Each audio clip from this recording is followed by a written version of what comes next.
Fratelli Tutti du pape François, compréhension inadéquate d'un amour universel, numéro 99. L'amour qui s'étend au-delà des frontières a pour fondement ce que nous appelons l'amitié sociale dans chaque ville ou dans chaque pays. Lorsqu'elle est authentique, cette amitié sociale au sein d'une communauté est la condition de la possibilité d'une ouverture universelle vraie.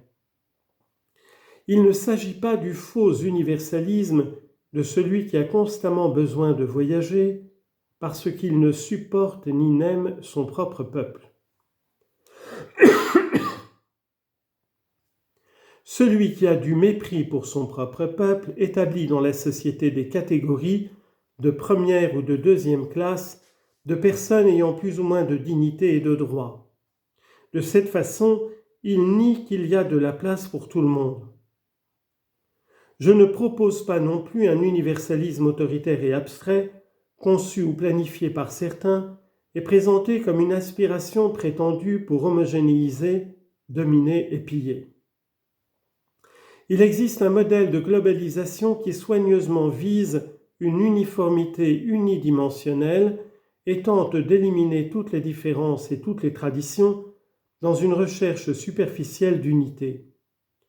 Si une globalisation prétend tout aplanir, comme s'il s'agissait d'une sphère, cette globalisation détruit la richesse, ainsi que la particularité de chaque personne et de chaque peuple.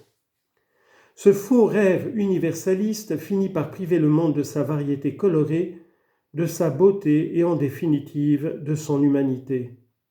En effet, l'avenir n'est pas monochromatique, mais est possible si nous avons le courage de le regarder dans la variété et dans la diversité de ce que chacun peut apporter.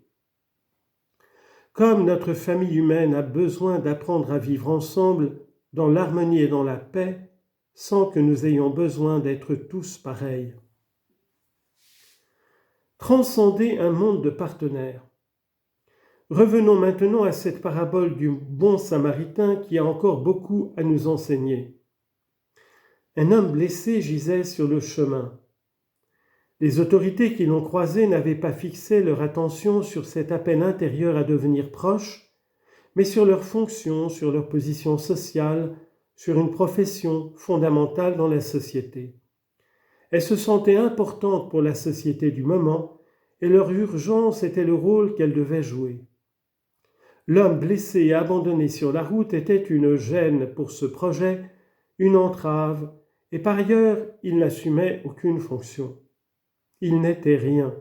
Il n'appartenait pas à un groupe renommé. Il n'avait aucun rôle dans la construction de l'histoire. Cependant, le généreux Samaritain a résisté à ces classifications étriquées, même s'il n'appartenait à aucune de ces catégories, et était un simple étranger sans place spécifique dans la société. Ainsi, libre de tout titre et de toute charge, il a été en mesure d'interrompre son voyage, de changer de projet, d'être disponible pour s'ouvrir à la surprise de l'homme blessé qui avait besoin de lui. Quelle réaction une telle narration peut-elle provoquer aujourd'hui dans un monde où apparaissent et grandissent constamment des groupes sociaux qui s'accrochent à une identité qui les sépare des autres? Comment peut-elle toucher ceux qui ont tendance à s'organiser de manière à empêcher toute présence étrangère, susceptible de perturber cette identité et cette organisation autoprotectrice et autoréférentielle? Dans ce schéma, la possibilité de se faire prochain est exclue, sauf de celui par qui on est assuré d'obtenir des avantages personnels. Ainsi, le terme prochain perd tout son sens et seul le mot partenaire, l'associé pour des intérêts déterminés, a du sens. Liberté, égalité et fraternité. La fraternité n'est pas que le résultat des conditions de respect des libertés individuelles, ni même d'une certaine équité observée. Bien qu'il s'agisse de présupposer qui la rendent possible, ceux-ci ne suffisent pas pour qu'elle émerge comme un résultat immanquable. La fraternité a quelque chose de positif à offrir à la liberté et à l'égalité. Que se passe-t-il sans une fraternité cultivée consciemment, sans une volonté politique de fraternité traduite en éducation à la fraternité, au dialogue, à la découverte de la réciprocité et de l'enrichissement mutuel comme valeur? Ce qui se passe, c'est que la liberté s'affaiblit, devenant ainsi davantage une condition de solitude, de pure indépendance pour appartenir à quelqu'un ou à quelque chose, ou simplement pour posséder et jouir. Cela n'épuise pas du tout la richesse de la liberté, qui est avant tout ordonnée à l'amour. On n'obtient pas non plus l'égalité en définissant dans l'abstrait que tous les êtres humains sont égaux, mais elle est le résultat d'une culture consciente et pédagogique de la fraternité. Ceux qui ne peuvent être que des partenaires créent des cercles fermés. Quel sens peut avoir dans ce schéma une personne qui n'appartient pas au cercle des partenaires et arrive en rêvant d'une vie meilleure pour elle-même et sa famille?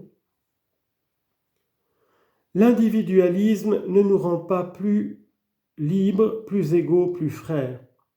La simple somme des intérêts individuels n'est pas capable de créer un monde meilleur pour toute l'humanité. Elle ne peut même pas nous préserver de tant de maux qui prennent de plus en plus une envergure mondiale. Mais l'individualisme radical est le virus le plus difficile à vaincre. Il nous trompe. Il nous fait croire que tout consiste à donner libre cours aux ambitions personnelles, comme si en accumulant les ambitions et les sécurités individuelles, nous pouvions construire le bien commun. Amour universel qui promeut les personnes. Il est quelque chose de fondamental et d'essentiel à reconnaître pour progresser vers l'amitié sociale et la fraternité universelle. Réaliser combien vaut un être humain, combien vaut une personne, toujours et en toutes circonstances. Si tous les hommes et femmes ont la même valeur, il faut dire clairement et fermement que le seul fait d'être né en un lieu avec moins de ressources ou moins de développement ne justifie pas que des personnes vivent dans une moindre dignité. Il s'agit d'un principe élémentaire de la vie sociale qui est souvent ignoré de différentes manières par ceux qui estiment qu'il n'apporte rien à leur vision du monde ni ne sert à leur fin. Tout être humain a le droit de vivre dans la dignité et de se développer pleinement. Et ce droit fondamental ne peut être nié par aucun pays. Il possède ce droit même s'il n'est pas très efficace, même s'il est né ou a grandi avec des limites. Car cela ne porte pas atteinte à son immense dignité de personne humaine, qui ne repose pas sur les circonstances, mais sur la valeur de son être. Lorsque ce principe élémentaire n'est pas préservé, il n'y a d'avenir ni pour la fraternité, ni pour la survie de l'humanité. Certaines sociétés acceptent en partie ce principe. Elles acceptent qu'il existe des possibilités pour tout le monde, mais en déduisent que tout dépend de chacun. Dans cette perspective partielle, il serait absurde de s'investir afin que ceux qui restent en arrière, les faibles et les moins pourvus, puissent se faire un chemin dans la vie.